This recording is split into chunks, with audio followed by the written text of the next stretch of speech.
మూడేళ్లలో రాజధాని నిర్మాణం పూర్తవుతుందన్నారు మంత్రి నారాయణ. కోర్టు నిర్ణయాలు, వ్యక్తిగత అభ్యంతరాలు, సాంకేతిక కారణాలు ఉన్న ప్లాట్లు మాత్రమే పెండింగ్లో ఉన్నాయన్నారు. 6 నెలల్లోగా సమస్యలన్నీ పరిష్కరిస్తామని తెలిపారు.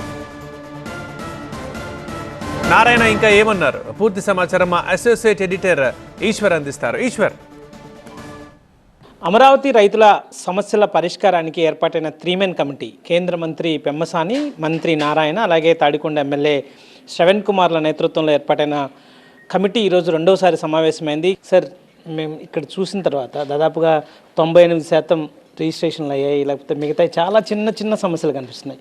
కానీ బయట రైతులను పట్టించుకోవట్లేదు సిఆర్డీఏ. రైతులని వాళ్ళ స్వార్థానికి వాడుకుంది, వాళ్ళని భూములు తీసుకుని వదిలేసింది, వాళ్ళు ఇబ్బందులు పడుతున్నారు. చాలా పెద్ద ఎత్తున ఆరోపణలు వస్తున్నాయి. ఎందుకని ఇంత గ్యాప్ సార్? అంటే యాక్చువల్గానండి, ఏదైతే ఇప్పుడు సమస్యలు ఉన్నాయో ఆ సమస్యలన్నీ కొద్దిగా జటిలమైన సమస్యలు. అంటే లీగల్గా కోర్టు ఇష్యూస్ లేదు. ఇప్పుడు ప్లాట్లు లాటరీస్ అలాట్ చేసాం. నాకు ప్రతి ఒక్కరు ఏంటంటే వాస్తు ప్రకారం నా ప్లాట్ సూట్ కాదు, నాకు మార్చమంటున్నారు. అలా మార్చుకుంటూ పోతే అసలు కుదరదు. అదేవిధంగా ప్లాట్లు అలాట్ చేసినప్పుడు కొందరికి ల్యాండ్ అక్విజిషన్ దాంట్లో వచ్చిన మాట వాస్తవమే. వాళ్ళకి ప్లాట్లు మారుస్తామని చెప్తున్నాం. కొందరు వచ్చే ప్లాట్ మార్చొచ్చు సార్, ఇదే ప్లాట్ ఉంచండి, వాస్తు ప్రకారం బాగుంది మాకు, వాళ్ళు ఎప్పుడైతే ల్యాండ్ అక్విజిషన్ చేస్తారో అప్పుడు ఏమంటున్నారు. ఆ ల్యాండ్ అక్విజిషన్ కూడా పెట్టడానికి యాక్చువల్గా ముందుకు పోతున్నాం. అయితే ఆల్రెడీ గతంలో ల్యాండ్ అక్విజిషన్ పెట్టున్నాం, దాని మీద కోర్టుకు పోయినారు. అయితే యాక్చువల్గా ఏంటంటే దాని ముందుకు పోవాలంటే ఆ కేసుని సిఆర్డీ విత్డ్రా చేసుకొని ఆ ల్యాండ్ అక్విజిషన్ని మళ్ళీ ల్యాండ్ అక్విజిషన్ మమ్మల్ని లీగల్గా సజెషన్స్ ఇస్తే కోర్టులో సబ్మిట్ చేసాం.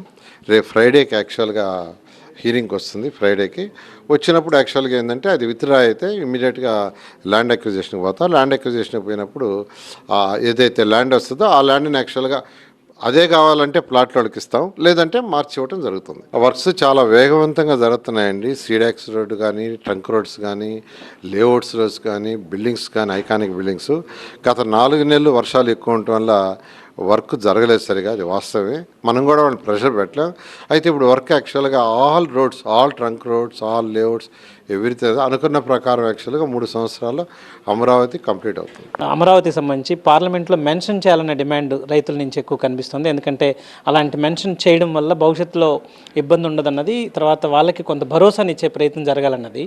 సో దీనికి సంబంధించి ఎప్పుడు ఈ బిల్లు రేపు పార్లమెంట్లో తెచ్చడానికి ఏమైనా స్పెషల్ ఎఫర్ట్ అని పెడుతున్నారు? ఏదైతే రైతు సోదరులు అడిగారో దాన్ని ముఖ్యమంత్రి గారు హోమ్ మినిస్టర్తో మాట్లాడారు.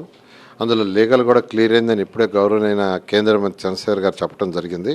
వారు యాక్చువల్గా పార్లమెంట్ ఉంది కాబట్టి అక్కడికి పోయి ఫాలోఅప్ చేసి ఈ యొక్క పార్లమెంట్ సమావేశాల్లో దాన్ని వచ్చేదిగా చేయడం జరుగుతుంది.